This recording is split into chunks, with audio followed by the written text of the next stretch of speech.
A few years ago, I snapped open a root in the garden and just stood there for a second, because it did not look like a root crop at all. It looked juicy, cold, crisp, almost like fruit. I peeled it, took a bite, and it was sweet in this very strange, clean way. Not candy sweet, not heavy. More like apple, pear, and a little touch of honey with that fresh crunch that makes you want another bite before you even finish the first one. And the whole time I was thinking the same thing. Why does almost nobody talk about this plant? Because this did not come from some pampered bed with perfect compost and constant attention.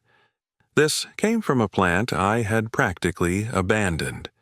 4 years earlier, a friend handed me some odd-looking rhizomes. They were knobby, rough, not impressive at all. Honestly, they looked like something between old ginger and a plant part you would forget at the bottom of a crate. I did not really know what they were, so I did what a lot of people do with mystery plants. I stuck them in a corner of the garden I was not using. No special soil, no careful setup, no fertilizer routine, no grand plan. Then I forgot about them. Not, I checked on them once in a while. Forgot. I mean, properly forgot they sat there with ordinary rain, ordinary soil, and zero special treatment from me. Summer passed. Then autumn came. And one day I remembered those strange rhizomes and walked over to see whether anything had happened. What I found was ridiculous. Huge plants. Tall, thick, lush, close to 2 meters high, so I dug carefully around the base, and under the soil there were these big swollen roots hanging down, about the size of sweet potatoes. I washed them, cut into one, tasted it, and that was the moment the whole thing changed for me. Because once you taste Yacon, the real question is not whether it is good. The real question is why a plant this easy, this productive, and this pleasant to eat is still missing from so many gardens. It makes no sense. Yacon has been grown and eaten in the Andes for centuries, especially in places like Peru and Bolivia. And yet, outside those regions, it is still treated like some oddity, a curiosity, a niche plant, something a few collectors know about and most home gardeners never hear about at all. And that is exactly why it grabs me. It feels like one of those crops that slipped through the cracks, not because it failed, not because it is difficult, not because it has no value. It slipped through because the modern garden conversation spends so much time chasing the same familiar crops that anything slightly outside the supermarket rhythm gets ignored. And Yacon does not deserve to be ignored, because what it offers is exactly what most gardeners say they want. A crop that gives a lot back. A crop that does not demand your life in return. A crop that tastes genuinely different. And a crop that, once it gets established, starts to feel less like a novelty and more like a secret advantage. Now, before anything else, there is one important thing you need to know, because this is where a lot of people get confused the first time they grow it. Yacon makes 2 different kinds of underground parts. One is what you eat. The other is what you plant. And if you mix them up, the first impression can go very wrong. The edible part is the storage root. Those are the big, swollen roots hanging downward. They are the sweet, juicy ones. That is the part people compare to apple, or pear, or melon. Then there are the rhizomes.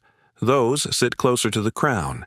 They are the propagation pieces, the part that carries buds for the next season. You do not eat those. I learned that the hard way.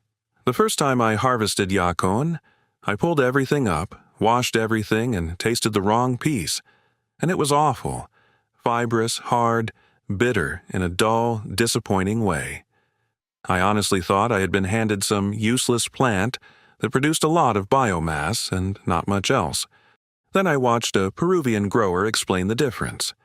The good roots were the large ones hanging lower. The planting pieces were the knobby crown rhizomes near the top. That one little distinction changes the whole experience.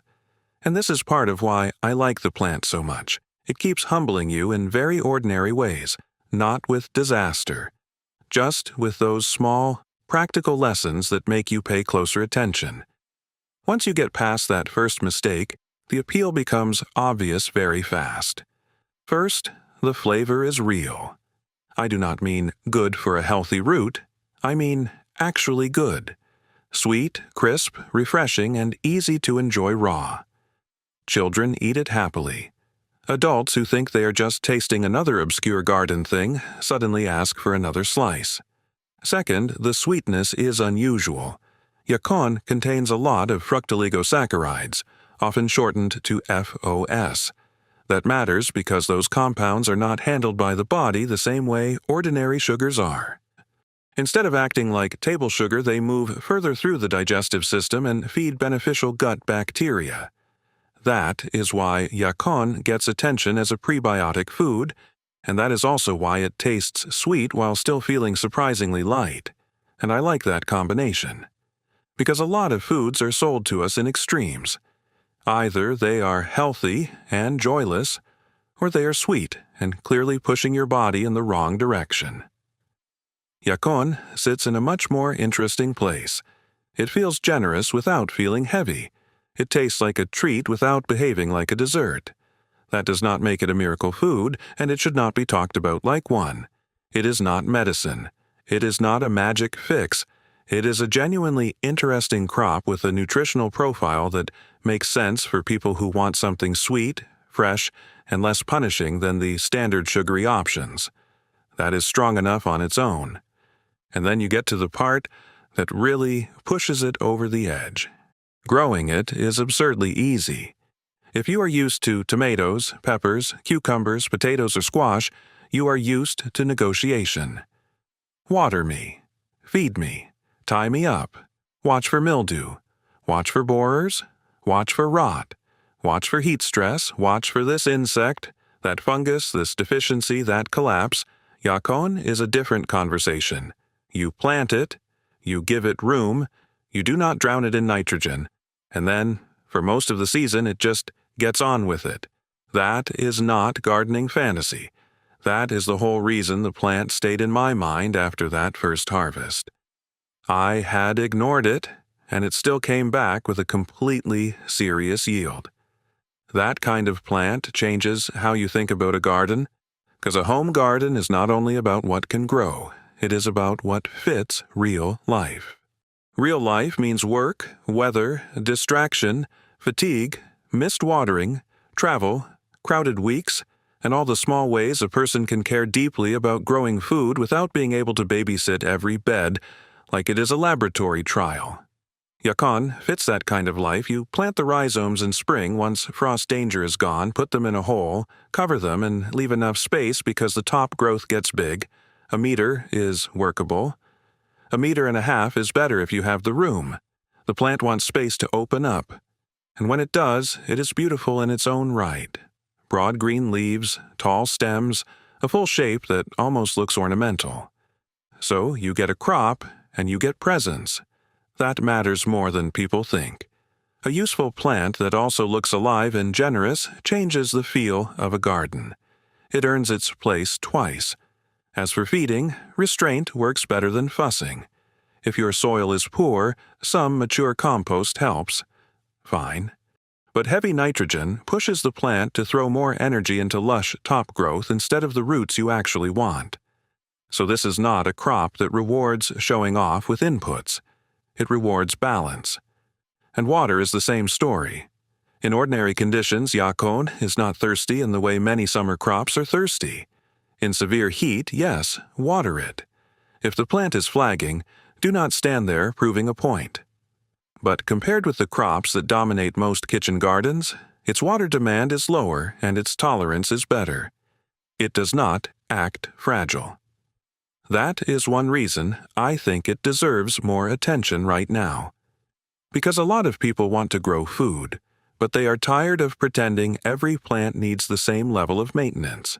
Some plants are simply better suited to modern life than others, and if a crop can give you bulk, sweetness, novelty, and low input in one package, that is not a small advantage. That is exactly the kind of crop a home garden should make room for. Pest pressure, at least in my experience, has been refreshingly low. I have seen a little aphid activity early in the season on tender growth. Nothing dramatic. Nothing that turned into a campaign. I did not reach for sprays. I did not start mixing homemade remedies in a panic. The problem passed, and the plant kept moving. That kind of calm matters. Every crop that does not drag you into another cycle of treatments, interventions, and constant correction gives something back that is harder to measure than yield. It gives back mental space, and that is one of the best parts of growing Yacon. It does not keep asking you for your attention. Then autumn comes, and the whole story turns visual again. The top growth begins to yellow. The lush summer plant starts to soften and withdraw. That is not failure. That is the sign that the energy is moving down where you want it. If you get a light frost in your area, that moment helps signal the harvest window. If you do not, then wait until the top has really died back. Either way, when the plant has finished its cycle, that is when you go in. I cut the stems down near ground level first, then loosen the soil carefully around the plant. A digging fork is better than a shovel here because the roots can snap, and once you have waited an entire season, there is no reason to get rough at the finish line. Then the crown lifts and you see it clearly. The rhizomes clustered near the base, the edible storage roots hanging below. It is one of those harvest moments that feels more generous than the plant looked from above. The underground weight surprises you. A well-grown plant can give 5 to 10 kilos of edible roots, and even a modest plant can produce enough to make the space feel well spent. That is when Yacon stops being an interesting plant and becomes a convincing one. And there is another detail here that makes the eating experience better. Freshly harvested roots are good, but after a short rest, they get sweeter. Leave them in an airy place for a day or two, and the flavor rounds out. I usually let them sit in a ventilated box before moving them to cool storage, and that little pause improves them. But this is where I made my second stupid mistake. The first year, I washed the entire harvest right away because I thought clean roots would store better. They did not. They rotted. That lesson cost me a good part of the crop, and it is exactly the kind of detail people skip when they make a plant sound too easy. Ease does not mean you cannot ruin the finish. It means the plant does most of the heavy lifting for you, as long as you do not sabotage the last step. Now I store the edible roots with a bit of soil still on them and wash them only when I am ready to eat them. Losses dropped sharply after that. The rhizomes need their own treatment too. Those are your future plants, so I keep them in a barely moist medium through the cold season, protected from frost, just damp enough to hold life without inviting rot. And this is where the long-term value opens up. A single plant does not only feed you, it multiplies. One plant can give you a surprising number of rhizomes for replanting. So the first year you are growing Yacon. The second year you are expanding it. And not long after that, you are in the pleasant position of having more planting material than you need. That is the point where a garden shifts from consumption to abundance. You stop thinking only in terms of what you can harvest, and you start thinking in terms of what you can keep, what you can replant, and what you can hand to someone else. That is a very different kind of wealth. As for eating it, the simplest way is still the best for me. Raw, peel it, slice it, eat it cold. If you want to keep it from browning, a little lemon water helps, just like with apple. It works as a snack. It works in salad.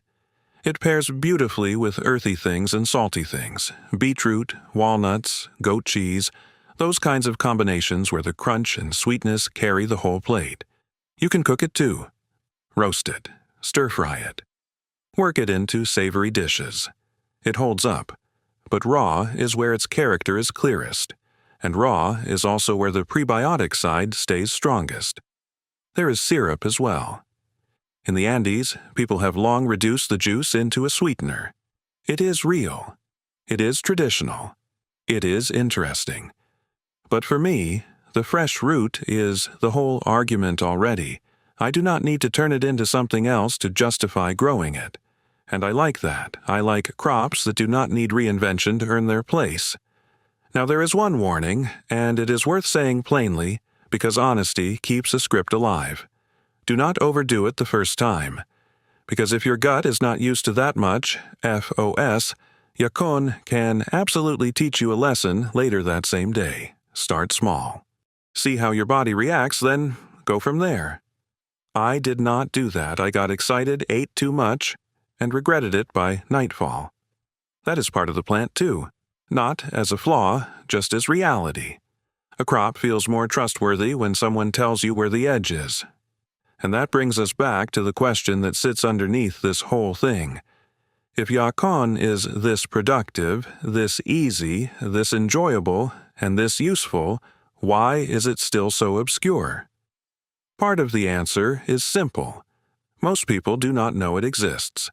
If people do not know a crop, they do not ask for it. If they do not ask for it, growers do not scale it. And if it never enters the standard retail conversation, it stays invisible. But there is a deeper answer too. Yacon is not built for the system that decides what most people notice. It bruises more easily than potatoes. It wants gentler handling. Its storage behavior is good enough for a home, but not ideal for a long commercial chain. It fits a family garden better than it fits rough distribution, central warehousing, and shelf logic. That matters, because commercial value and home garden value are not the same thing. A crop can be fantastic in a backyard and still fail the supermarket test. And once you understand that, a lot of so-called obscure plants start making more sense. They were not rejected because they are useless. They were sidelined because their strengths do not serve the retail machine as well as they serve an actual household. Yacon is one of those plants, and that is exactly why I think it deserves another look. Not as a trend, not as a miracle, not as some exotic novelty people talk about for a season and forget, as a real garden crop. A serious one. A crop for people who want food that does more than fill space. A crop for people who want a garden that gives back generously without becoming another full-time obligation. A crop for people who enjoy discovering flavors they will never find in their standard produce aisle. So if you have a free corner of the garden and you are tired of giving all your attention to plants that never stop demanding more, give Yacon that corner. Plant a few rhizomes. Let them grow. Do not fuss over them. Then come back in autumn and see what has been building underground while you were busy living your life. And when harvest comes, keep more rhizomes than you think you need. Because some will not make it through storage. And because once you grow something this useful, the natural next step is to pass it on. That is how plants like this spread, not through giant campaigns, not through glossy promotion, through one gardener handing a piece of the future to another and saying, "Here, put this in the ground and wait." That is the kind of crop Yacon is, forgotten by the market, remembered by gardeners. And once you grow it, it is hard to understand why you waited so long.